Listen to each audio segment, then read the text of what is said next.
Friday 4:15 p.m. A senior engineer is heading out for a long weekend. Slack pings, customer complaint. A search query is timing out for a small subset of users. He looks at the load balancer config, sees an obvious fix. One line, he pushes it.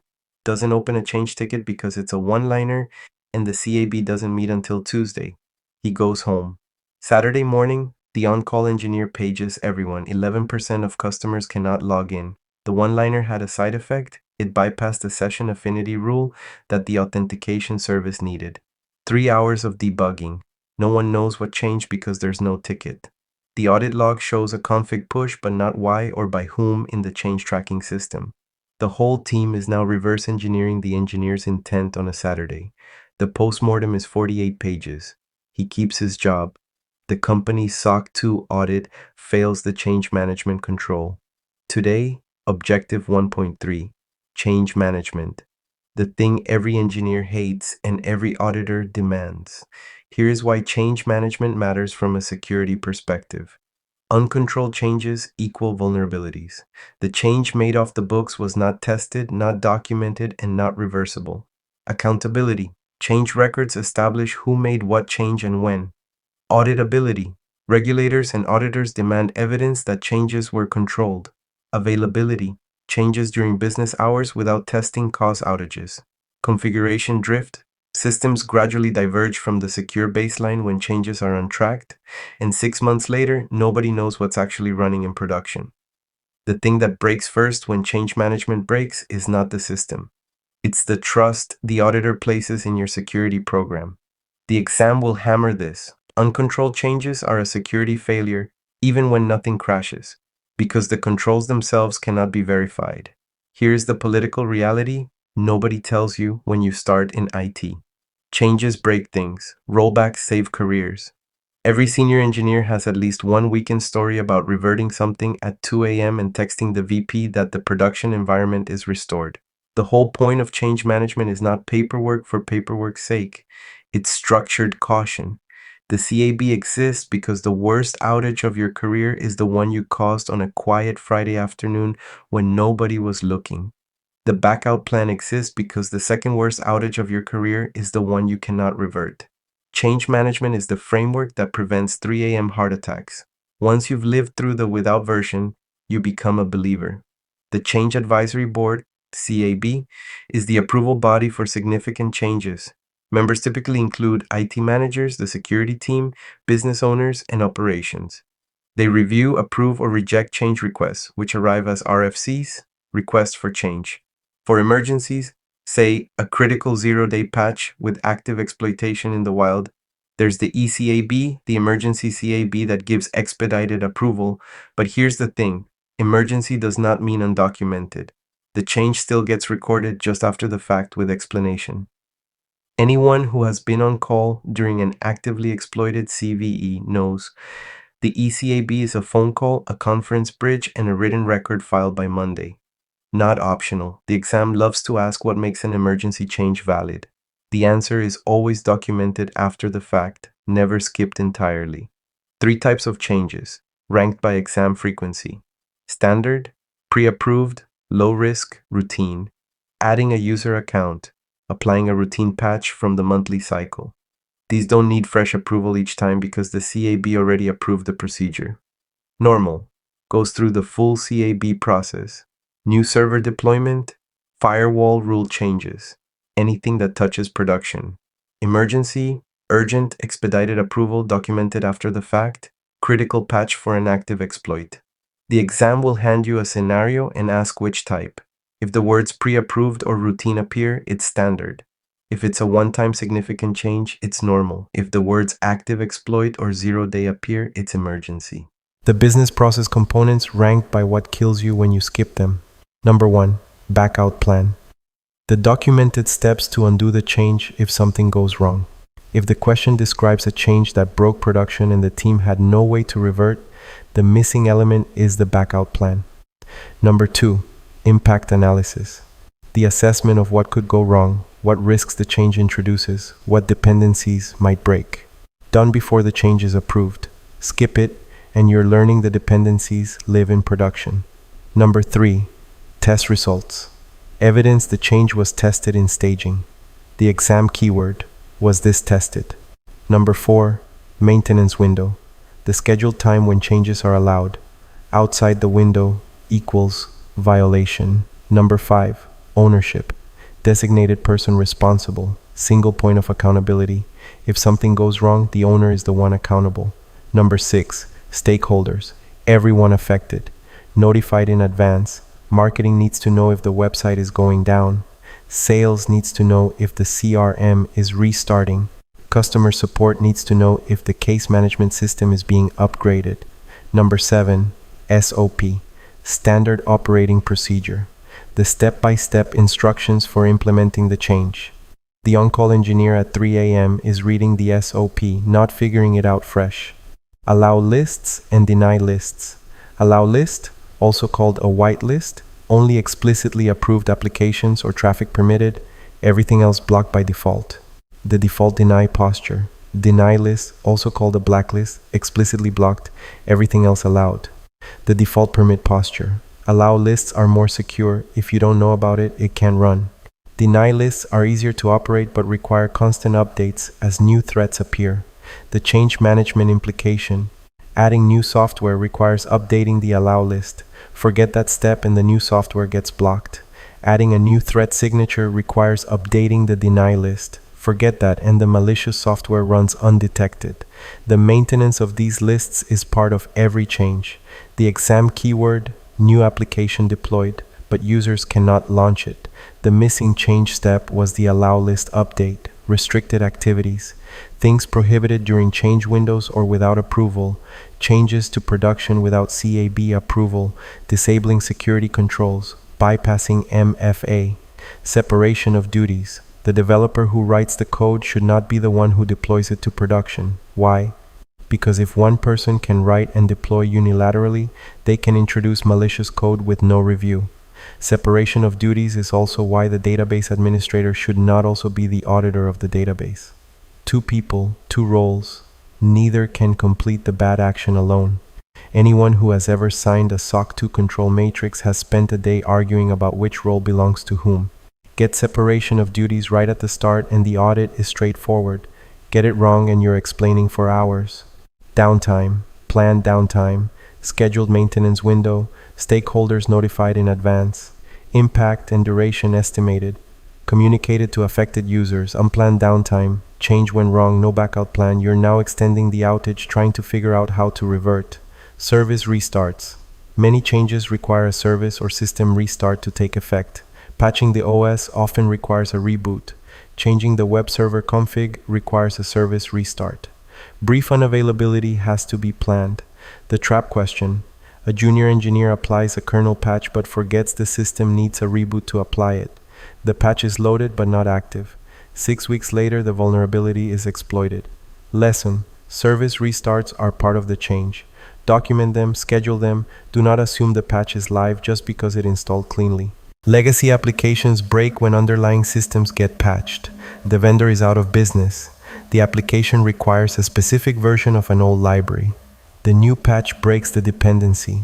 This is the compensating control conversation from Objective 1.1 coming back. If you cannot patch the legacy system, you compensate. Network segmentation, enhanced monitoring, restricted access. The change management implication. Every change must include a check on legacy dependencies. The SCADA system, the 15-year-old ERP module, the financial reporting tool with a single vendor support contact, all of these can be silently broken by a patch you apply to the underlying database. Impact analysis is where this gets caught. Skip the impact analysis on a database upgrade and you may discover at 2 a.m. that the legacy reporting tool no longer connects. Dependencies. Modern systems have ridiculous interdependencies. App A relies on library B, which relies on service C, which talks to database D. Change one, break the others. Network dependencies are worse. A firewall rule change can block traffic that other systems didn't know they needed. The CDN change that breaks an internal monitoring tool. The DNS TTL change that takes hours to propagate. Every impact analysis maps the dependencies before approval. The exam scenario. Engineer changes a firewall rule to block port 443 from one VLAN. 3 other systems lose functionality. What was missing? Impact analysis that map dependencies. The exam treats dependency mapping as the foundation of impact analysis. Without it, you're guessing. Documentation requirements. Every change generates and requires documentation. Network topology diagrams. Must update when devices are added, removed, or reconfigured. Data flow diagrams. Update when data paths change. Asset inventories. Update when hardware or software is added or removed. Outdated diagrams are a security risk because they lead to inaccurate risk assessments and missed dependencies. Security policies, incident response plans, runbooks, SOPs, all updated when changes affect them. The auditor's favorite question. Show me the network diagram. If it's 6 months stale, your change management program has a hole in it. From a compliance perspective, if the change isn't documented, the change didn't happen. Anyone who has ever cleaned up a network after a merger knows what stale diagrams look like. Racks of equipment that nobody can map to a function, VLANs that show up on a switch but not on the diagram, firewall rules with no documented owner. Version control is the technical backbone. Git is the workhorse. Distributed version control used everywhere. SVN, subversion, is centralized, still around in legacy shops. Branching lets you work on changes in isolation before merging to main. The security benefits, rollback capability, you can revert to a known good config. Audit trail, every change logged with who, what, when. Unauthorized change detection, diff between expected and actual reveals tampering. Collaboration control, review and approval before merge to production. Configuration baselines, the documented, approved configuration all systems should match. CMDB, configuration management database. Inventory of all IT assets and their configurations. Drift detection tools compare actual config to the baseline and alert on differences. Infrastructure as code, Terraform, Ansible, Puppet, store configurations as version-controlled code. If your environment is in ISE, your change management is partly automatic. Every commit is a change record. Every pull request is a CAB light. Run the scenarios. Critical patch. Test in staging, get CAB or ECAB approval, schedule the maintenance window, document results. New firewall rule. Impact analysis, lab test, CAB approval, implement during the window, update the network diagrams. New application deployment. Stakeholder notification, allow list update, dependency check, test, CAB approval, SOP documented. Retiring legacy system, dependency mapping, stakeholder notification, update diagrams, and CMDB archive documentation. Notice every scenario has the same skeleton. Analyze, approve, test, implement, document. Skip a step, fail the audit. The exam will quiz you on which step is missing, given a failed change. Train your eye to spot the missing element. 2 more bonus scenarios for exam reps. Scenario 1. The team applies a database engine upgrade during a maintenance window. The upgrade succeeds, but the legacy reporting tool that runs against that database stops generating reports the next morning. What was missing? Impact analysis that mapped the dependency from the reporting tool to the database engine version. Scenario 2. A rogue admin disables the host-based firewall on a production server to troubleshoot a connectivity issue. The change is undocumented. 2 weeks later, an internal pen tester finds the open ports and uses the server as a foothold. What controls failed? Restricted activities, disabling security controls without approval, change management bypass, no audit trail. 3 things at once. The exam loves layered failures. Train yourself to spot more than one missing element per scenario. One last reality check before we recap. Change management does not end at the CAB approval. The often skipped phase is post-implementation review. The team reconvenes after the change to confirm it worked, the stakeholders confirm no regressions, the documentation gets finalized, and any lessons learned are folded back into the SOP. Skip the post-implementation review and you build a culture where changes are pushed and forgotten, which is exactly how configuration drift accelerates. The auditor asks for evidence of post-implementation review and you have nothing to show. The exam can ask which phase confirms a change was successful. The answer is post-implementation review. Pair it with the backout plan and the impact analysis as the three things every significant change must include. Finally, schedule the change management framework itself for periodic review. The CAB charter from 5 years ago may not match the cloud-first environment of today. Change management is itself a control that needs to evolve. Here is what goes into your exam runbook. 1. CAB is the approval body for significant changes. Know the acronym. 2. Backout plan is required for every significant change. The exam keyword, change went wrong, no way to revert, the missing thing is the backout plan. 3. Impact analysis happens before the change. It identifies risks and dependencies. 4. Maintenance window is the only time changes are allowed. Outside, it equals violation. 5. Allow list and deny list maintenance is part of every change. Forget to update, security gap. 6. Legacy applications often cannot be patched and require compensating controls. 7. Version control gives you rollback and audit trail. Both are security benefits. 8. Separation of duties. The developer is not the deployer. 9. Documentation is not optional. If the change isn't documented, it didn't happen. 10. Emergency changes still get documented, expedited approval, then written down after the fact. 11. The exam loves the scenario where change management is bypassed and something breaks. The answer is almost always unauthorized change, missing impact analysis, or no backout plan.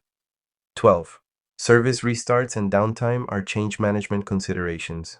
Patch installed is not patch applied. 13. 3 change types: standard, normal, emergency. Pre-approved is the keyword for standard. Active exploit is the keyword for emergency. Next, Objective 1.4. Cryptographic solutions. The math that makes TLS work, the difference between symmetric and asymmetric, why hashing is not encryption, what a digital signature actually proves, and why every junior engineer at some point asks the wrong question. Should I store this password encrypted? The answer is no. You should hash it, salt it, and stretch it. We'll get there. See you there.